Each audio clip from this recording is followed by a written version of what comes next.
Hello and welcome to Offsiders. Melbourne Victory has reinforced its power status in Australian football by winning a record fourth A-League championship. In February, their campaign was teetering on the edge. Coach Kevin Muscat was booed by his home fans and the club chairman described the season as simply not good enough. Well, last night they completed a stunning turnaround, ending Newcastle's fairy tale run in front of thousands of long-suffering Jets fans, and it was in controversial style. Everybody say something, say something, say something, say something, say something, say something. There has been so much talk, so much hype and build-up. Now it's time for the players to deliver. Will it be the Jets who soar and secure a second title, or will it be another Melbourne Victory, a record fourth in the A-League era?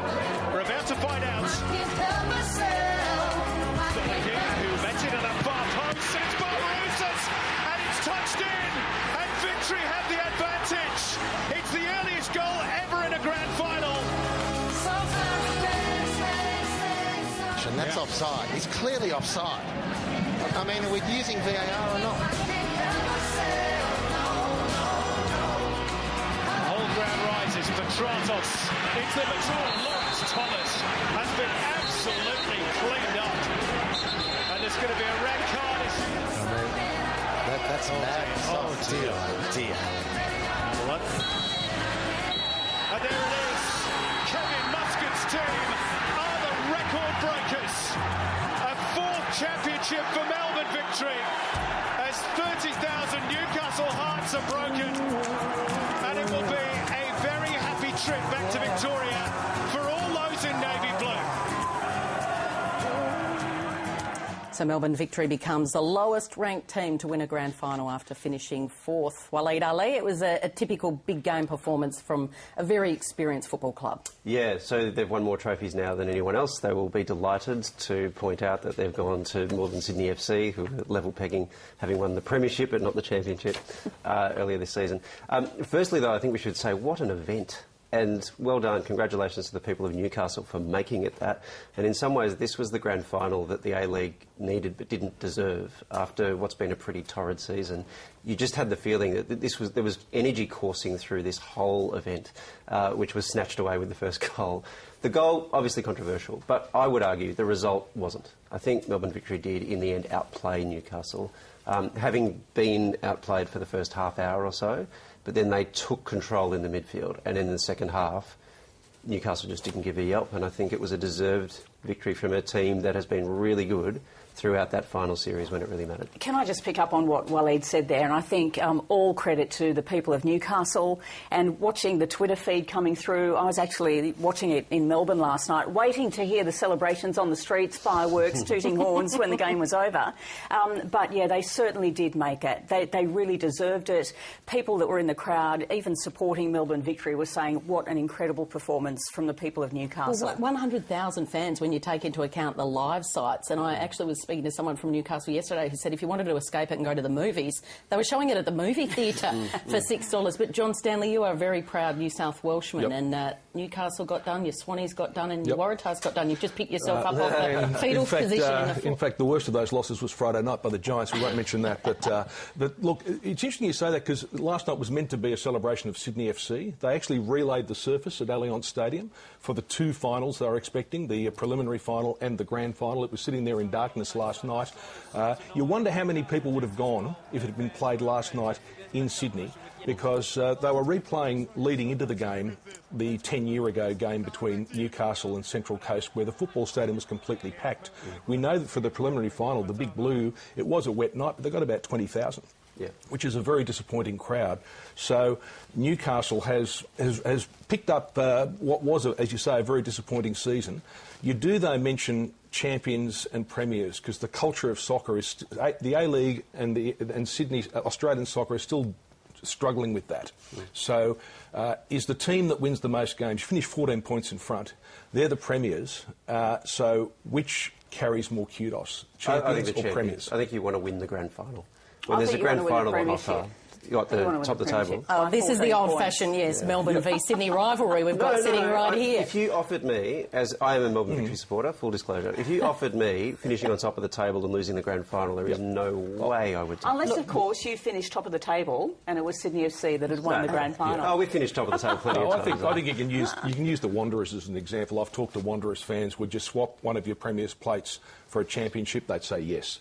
So I think, but that's the way we do it in this country. But if soccer is going to grow and convert the people that go and see Liverpool and Arsenal when they come out here, the people who have got that soccer culture, then we need to get them embracing the idea of a final series in the way we have. It was the A-League showpiece event. We can't get around the fact that it was soured by 2 incidents, and the first one was the goal and the fact that VAR did intervene and decided that there was nothing wrong with it. We have a look at the replay, and again, video technology and the debate rages, but clearly a Victory player offside, and that goal should not have counted. Yeah, that's true. If I were an American, I'd be more worried about why Costa Barbarouses wasn't marked in the box off that. But, yeah, that is true. And I think VAR... I'm an opponent of technological intervention in sport. I think that it sells a false hope of perfection that can never, ever attain.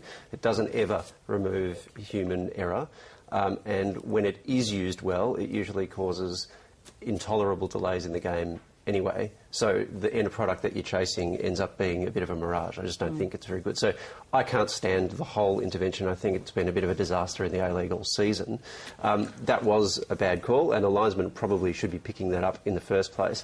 But, you know, this is the nature of this sport. It's a low-scoring sport. It will come down to moments like that where something isn't checked properly or a call isn't made. I think in the end what you have to do is you have to step back and you have to look at the game as it was played in total and say, was some manifest injustice done throughout the game? And I would argue, on this case particularly, I would say no. But based on what you saw, it was not a goal.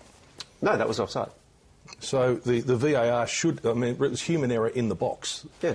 And so surely the VAR's there to make sure that more correct decisions are made. Sure, I hear this argument. Yeah, exactly. Every sport you pick has the same issues, doesn't it? Whether And it's we're the about to AFL, talk the about it in rugby the AFL because it robbed the Swans How would you last night. How would you say the arguably. bunker's going in the NRL? Well, I think well, if you actually analyse it, the bunker makes errors, but if you didn't have the bunker, you'd have more errors. Yeah, but it's eliminated and reduced the number of But errors. maybe what they need to do more is dissatisfied with. maybe they need to use the technology in briefing referees, umpires, whoever the adjudicators of the game are, at the end of each week to make sure that their on-field performance is more thorough. But, as you say, get rid of it during the game because it has delays, you can never get it right. And the other thing it does is, if you are a referee, you are less likely to want to make a call because you will assume Which that the we see in the VAR... rugby league all the time. I think in the end it has reduced the number of wrong calls. In rugby league it's reduced the number of wrong calls. Sure, but I don't think that's actually the issue because I think we are just as, if not more, dissatisfied with the officiating. I don't think so. Well, you're not. Well, I'm not. Well, you can agree to disagree because I want to talk about an ugly incident late in the game, Tracy, and obviously Roy O'Donovan was desperate to score and wanted to do anything to get his team over the line. There's no excuse for this, though. You shouldn't be going in studs up at all, let alone high. And we see Lawrence Thomas, the goalkeeper, who was awarded best on ground. He copped one early, but this is the incident here. Yeah, it was really appalling when you watch this. And again, you know, the benefit of slow-motion replays, you can see how ugly it is and making contact there. Ugly, horrible, makes you feel sick. But I also have some sympathy for the fact that when you're in a desperate situation, it's all about winning. You want to level the score. You're giving it your absolute all.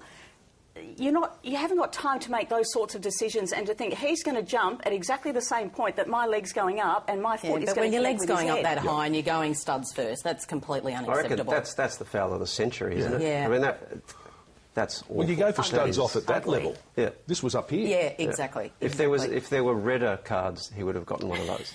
Yeah. And the coach's reaction, very, very interesting. Obviously, Ernie Merrick pretty gutted, but he was completely unhappy with how the game plan played out last night. Point of the VAR if you're not going to pay attention to it. And of course, once they went a goal ahead, that was it. Very stop-start, drawn out. Not the best spectacle, but they won. I thought the referee let far too much go, actually. As I said at the press conference yesterday, we were hoping for a free-flowing, enjoyable, entertaining game of football, and despite how much we tried to do it, it just kept breaking down. And if that's the way you win, that's the way you win. I would hope not to coach a team that plays like that.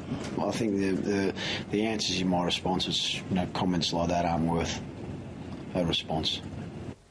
No love lost between those two, former coach and captain. Fair point, Ernie Merrick? No, I don't think so. I do. I think totally fair point. And I don't think he was being mean, nasty.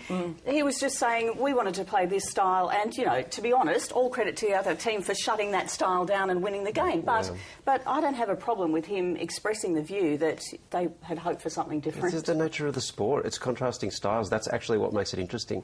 And it's easy for Newcastle to say we like to play pretty, attractive football. Yeah, but you're a counter-attacking team, so that's a much easier thing to do. What ended up happening is that they ended up dominating possession and they couldn't do anything meaningful with it, with the exception of that first half hour. So they failed in their brief, actually, I think. Asian Cup draw was announced yesterday for the Socceroos, and we see the 4 teams that they're going to play in that Asian Cup. Of course, the defending champs, the 3 teams, rather, that they'll play next February. Waleed, under a brand new coach, Graham Arnold. Yeah, Australia should move comfortably through that group, barring a disaster, which is not unknown, of course, with the Socceroos and with the Asian Cup. Syria, probably the team that could trouble us most out of those two. The other two, I think, shouldn't pose much of a problem. So with any luck, we get through to the knockout phase and we see how we go from there. First to our developing news this hour, the video referee system used in A-League football matches failed in the crucial moments leading up to Melbourne Victory's match-winning goal against Newcastle. The Football Federation Australia says there was a technical failure in the system, which is known as VAR, which meant referees could not make an offside ruling. The goal sealed the match and the A-League title for the Victory. Joining us now is Paul Wade, former Socceroos captain. And Paul, just talk us through what your understanding is of this particular technical failure. What happened? Every time a referee, if there's something controversial, the VAR, video assistant referee, looks at it. The game goes on because the referee's missed it. And then he contacts the referee and says, we've got a problem here. So the game is stopped. The video referee makes his decision. The referee stands there, makes sure the crowd knows that it's a decision made by the VAR and then gives the appropriate result.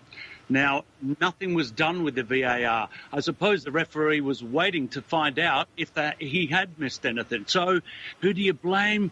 Technology? I'm not quite sure.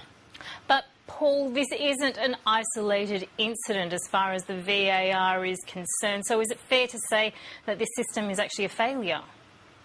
Oh, it's a shocker. Honestly, Miriam, it's an absolute shocker. And the sad thing is, because it's been tried in the UK in the FA Cup and they weren't happy with it, the sad thing is that Ernie Merrick was part of the VAR failing the last time that they played the Western Sydney Wanderers. Well, when I say failing, the ball hit a player's hand inside, really close to his body, which is just play on. But because the VAR showed it again and again and again, the referee thought, you know what, it did hit his hand, it is a penalty. So how do you think the Jets are feeling now with the FFA coming out admitting to this? Oh, Miriam, you'd be looking for a replay, to tell you the truth. You really would. I mean, the whole world's looking at this and finding out what problems we have. I feel gutted. The Melbourne Victory fans will say, well, you know what? If we hadn't scored that one, we would have beaten you 3 or 4-0. So there's plenty of arguments on both sides. But me, personally, I'd replay it. So what do you think needs to happen now, though, more broadly? I mean, does this system actually need to be looked at? Very much so. Look, there were 30,000 people there last night and commentators all over the stand. We looked at the big screen at the end of the ground and you could see plainly there were 3 white shirts offside. You don't need a bit of technology to prove that. So, look, there's got to be a bit of responsibility to the officials as well. All right, well, we'll leave it there, but I'm sure there will be further questions to be answered. Former Socceroos player Paul Wade, thank you very much. You are very welcome, Miriam.